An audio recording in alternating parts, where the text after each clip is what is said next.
Well, if you're going to go down in flames, I suppose best to make a beautiful, fantastic crash site. And the Seahawks at least did that this past Sunday as they are embarrassed for the fourth time in 5 weeks by the Buffalo Bills, 31-10, a game where they lose their third straight at home. Your Seattle Seahawks are now 15-15 in the last 30 games that they've played at home in Lumen, as it does look like some of the home field advantage that we once got to have for so many decades here in Seattle is ever slowly slipping outside of our grasp, kind of like this football season for your Seattle Seahawks that started out so optimistically with that 3-0 start. But for whatever progress you seem to have made forward in those first 3 games this year, you seem to have lost all that ground gained. And 3 steps forward, 3 steps back, a step forward gained last week against the Falcons, yet a step then back here today against the Bills in this performance, because it's not by and large just that you lose, it's that you lose in every facet of the football game. Let's start with the defense. As I say about this defense, it feels like almost on a weekly basis. They come out of this game with nothing to hold their hat on. You weren't efficient in stopping the pass. You weren't efficient in stopping the run. From a volume standpoint, you didn't stop either on that side of it as well. Josh Allen, 24 of 34, 283 yards, 2 touchdowns, an interception, 102 rating. Pretty efficient, pretty effective day. And then running the ball, the Bills were still able to rush 34 times for 164 yards for a 4.8 yard per carry average. And again, the issues just expanding beyond the simplistic here within the defense continued to raise their ugly head time and time again. Not able to create any kind of consistent pressure. Again, tackling continues to be a huge issue. Ernest Jones, the guy that you traded for midweek, led the way, had 13, 14 tackles in this game, and still tackling was just as much of a problem as it ever has been. So not just this year, but over recent years. Your secondary continued to drop into that zone, soft coverage, and get slowly picked apart. That Bills team was able to just matriculate that ball up the field ever so slowly, get their third down conversions, work their way on up throughout the course of the day, do whatever they really want to do offensively, and find success through that method. Defensively, still not seeing a lot of the iterations here of the McDonald defense, still not getting a lot of consistent stacked boxes or simulated pressures or press man coverage on the outside. None of this is showing up, even just to a small degree. It still is where the defense looks so similar from defenses in the past, and this being a game that looks so similar to some of the games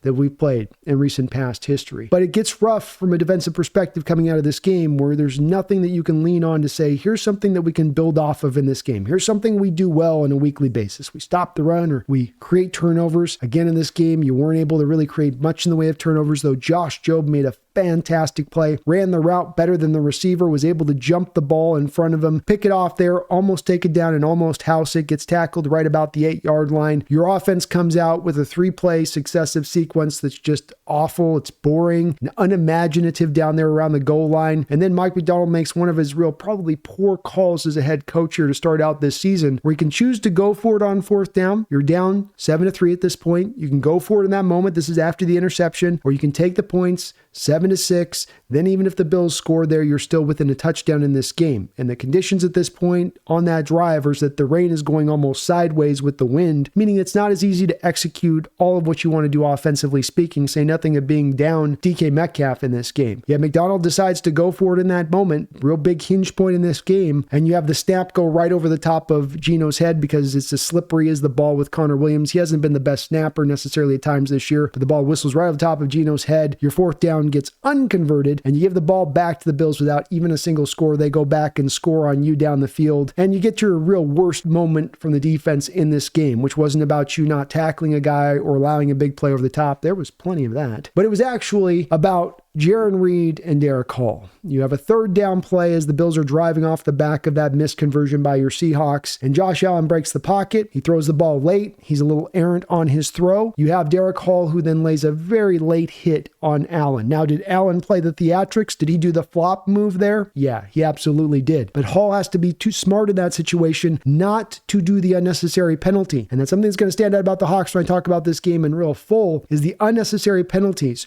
Or as Geno Smith mentioned in his press conference, the self-inflicted wounds. Derek Hall in that moment, you can control that. You get the third down stop. Maybe it's just a field goal attempt there by the Bills in the driving rain. No guarantee there. Maybe even give your offense back the ball there with some time remaining on the clock right before the end there of the first half. Instead, you get a stupid penalty on that situation on Allen.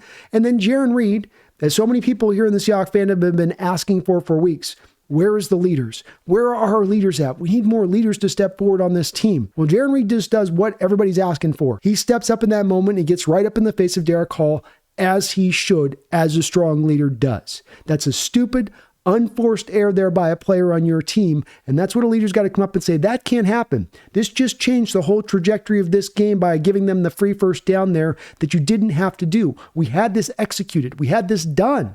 What are you doing? And rather than Derek Hall being the good youngster there to the elder statesman, listening to what he's saying, taking it in, processing it, and then accepting his part in that, instead decides to fight him back in that moment. Okay, it's the heat of the moment. You got the emotions running high. But then he goes over to the sideline, has a moment to kind of think about it and contemplate it, and then still decides it's a good idea to get back in the face of Jarran Reed. Absolutely a moment that stands out from this season, and not a bad moment in Jarran Reed getting in the face, but a bad moment by the reaction of Derek Hall. And that you made the mistake there. Own it. And what's a problem that we're seeing come off this team time and time again this year? The same mistakes being made. Guys not taking that accountability to fixing what is problematic. Derek Hall has been a very good player for your Seahawks this year, and he's not been a part of the necessarily major problems on this defense. It's probably been to other spots. He's done his part at times, but a bad moment, a bad look for him, and it's hard not to look at it as a little bit of an example coming off this game as to what's kind of at the core of this team right now from some fans' perspective, which is that this is going to need a lot more heavier turnover. This is going to need a lot more heavier a rebuild in getting the guys in-house that are all towing that line the way you need them to tow it, and that there's not these issues where we don't seem to have everybody on the same page. And this team, before the defense is about being the worst in this game, or the offense not doing enough here, or the special team, it really is this team was not ready to play today. They were undisciplined. They were unfocused. They were emotional. You have a play late in this game with Geno Smith, who had a tough day and tough sledding without DK Metcalf, runs out of bounds, gets hit a little bit late. And there in that moment, he's frustrated from that late hit, and there's no call from the officials. So he decides to throw the ball upside the head of the defender. It gains you nothing in that moment. That is an dumb decision from a guy who should be a team leader at the quarterback position. Absolutely an idiot decision in that moment from Geno Smith. But again, a representation of what we're seeing from this team. Undisciplined play.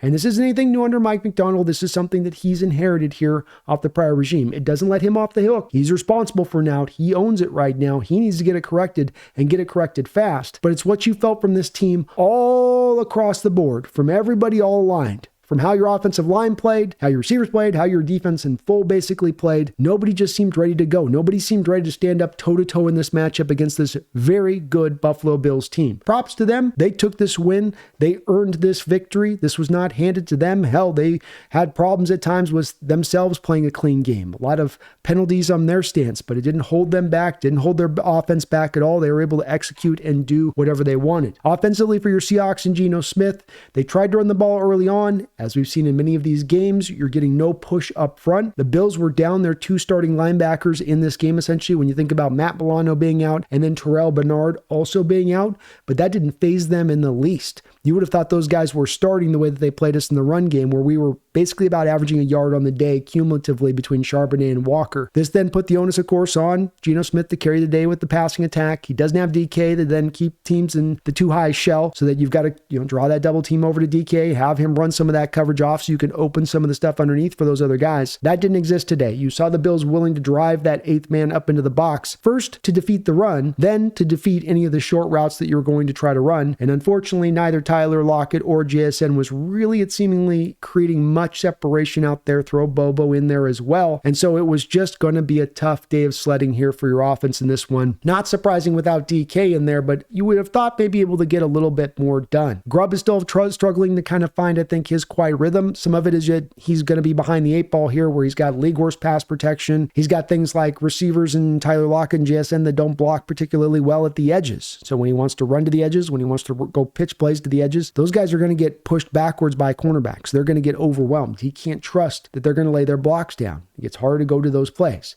Now, he did do a little bit more into that third drive where you saw a lot of manufacturing, where you saw a lot of them sending eye candy in one direction and then having the play go in a different direction.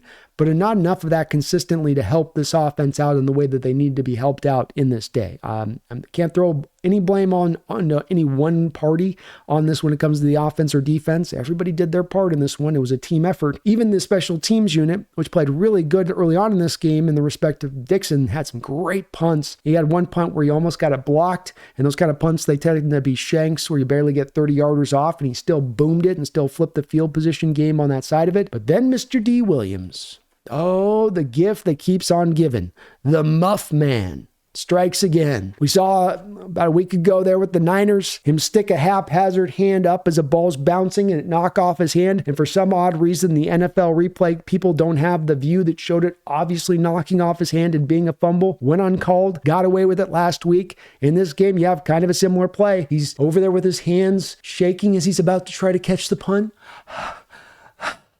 And then he just falls on his butt, and then the ball just lands off of his arm and bounces off into the different direction, and it's a fumble at the end, and the game was done at that point, but just another brutal moment, a game of many, many brutal moments.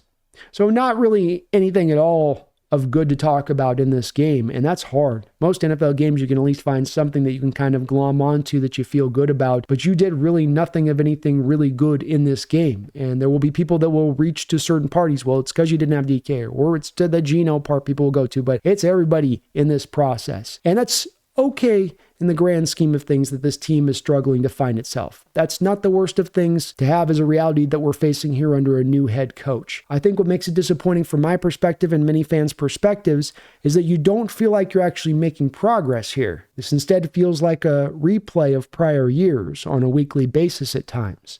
We're looking for the incremental steps. We're looking for where we see that actual growth coming into play, and yet we're not seeing it. This is not to draw any determinations about any players or any coaches on this team, because we are only halfway into this year. It's just to say that it is hard then to see this team being close then to that contending state, being that we're not seeing that incremental growth at play here. Yeah, you're seeing inconsistency, but it's wild inconsistency, and when it goes wrong, it goes really wrong really fast. Hopefully they can turn around next week. The silver lining here remains that the NFC West is absolutely wide open. And if this team can find any kind of monochrome of consistency here at some point as we get closer and closer here now past the halfway part of the season, they can take control of this division. They truly can. We don't know which team we're going to see on a weekly basis right now. And even when we see a good team, there's still a lot of bad parts to that team, like undisciplined play, like poor tackling. That's something that you're going to get on a weekly basis, even when things are going really right and well for this particular team in this particular season. Hopefully they can grow. Hopefully they get better. Hopefully McDonald can find some solutions, but it's a tough loss. There's no two ways around that. My name is Brandon Kane. This is the Hawks Nest. Please hit the like button. Please subscribe. But beyond all that, don't you ever forget, go Hawks.